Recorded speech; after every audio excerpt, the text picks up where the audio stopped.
Hi, this is Steve Rowe from Rowe Productions, and of course Mortification and One Row Vision, and I'm answering my very first question of the week, and it's the 5th of August today, and the first question is from Sam Reese from the USA, and Sam's question is, at what point do you think a band goes from being a Christian or ministry band to being just a positive band?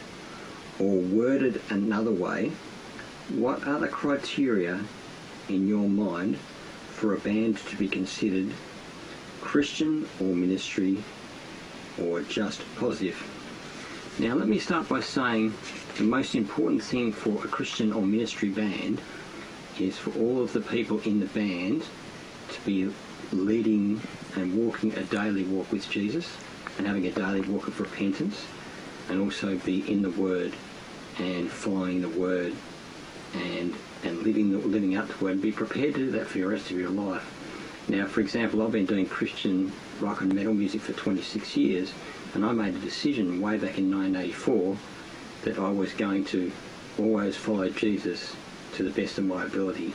And of course there's been a lot of a falling away with people. So a ministry band in essence has to be people with a common view with two main points. Number one, a ministry band should have in their lyrics uplifting words from the Bible and about Christianity to uplift their brothers and sisters. In my view, the only bands that should be sold in Christian bookstores or be playing at Christian festivals are ministry bands, because we go into a Christian bookstore to buy what? A Christian book, a Bible, and Christian music. But what we're actually getting in the bookstores these days are bands with a positive worldview and a whole bunch of other stuff. I mean, the Christian bookstores are not really Christian bookstores anymore when they have a world religions section which contains books from other religions. Now those religions would not contain the Bible, so I don't know how that works.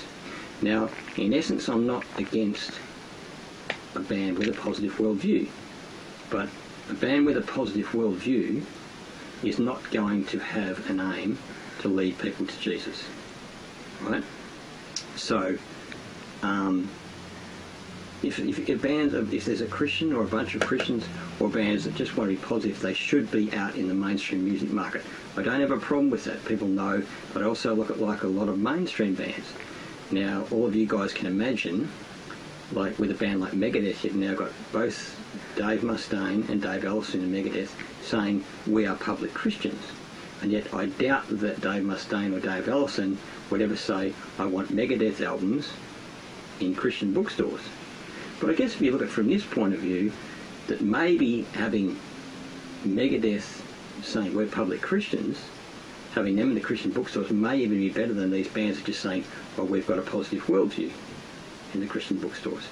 But so try and work out the value of that.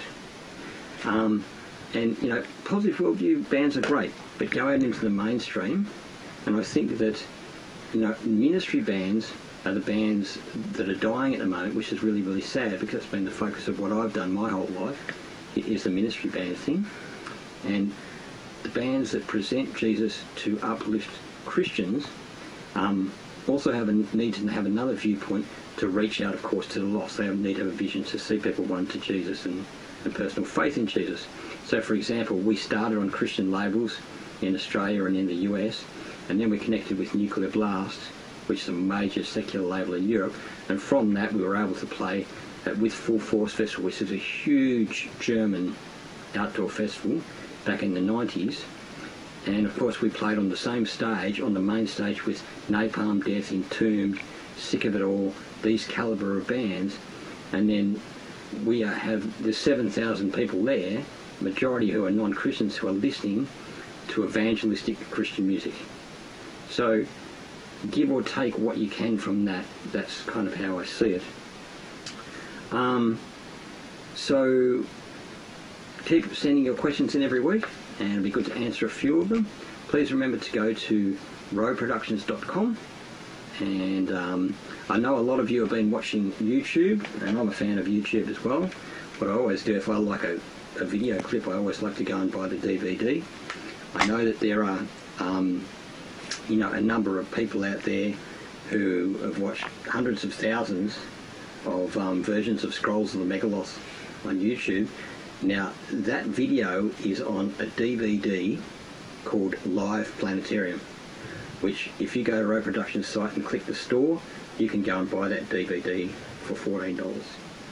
Okay, do that. And also go to roweproductions.com. Please check out the Infiltration Squad. Come and join me on the Infiltration Squad Facebook. There are a lot of Christian forums out there full of negativism. I don't think as born-again Christians that we need to be part of that.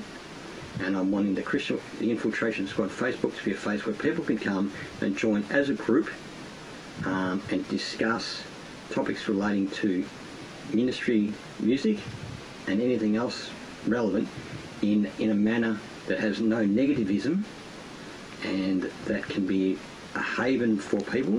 And it's not some exclusive club or anything. It's just something where Christians can join together. So thank you, and join in next week for the question of the week next week.